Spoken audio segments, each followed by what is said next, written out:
ఏంటి అది కొత్త భాష నేర్చుకునేవే? ఏం భాష? కొత్త కొత్త భాషలు వస్తాయి. కొత్త భాష కది కది ఈ కది కాళ్ళు ఆడ తప్పుకొని కూర్చొని దెబ్బలు పడతాయి చూడు. ఏం భాష అబ్బా అది? కొత్త కొత్త ఎన్ని వచ్చాయి పోగా, కొత్త కొత్త ఎన్ని వచ్చాయి. దినా ఒక రకం మాట్లాడుతున్నావా?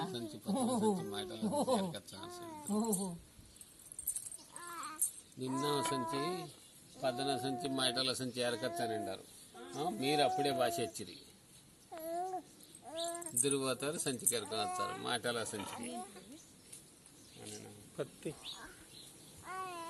మాది నీళ్ళు వేసింటే ఉండలేము. మా యొక్క నీళ్ళు లేకపోయినా అయినా కాకపోతే ఇంకా సన్నం చెట్లకు కావాలా నీళ్ళు వచ్చాయి రావు. మాట్లాడు మాట్లాడు. ఏదికి నోటికి చేతులు పెట్టుకొని మాట్లాడాలా? తినుకోనాడి చేతులు పెట్టుకోవాలా? నోరంతా ఏం తిరుగుతుంది ఇబ్బా లోపలంతా బాగా తిరుగుతుంది.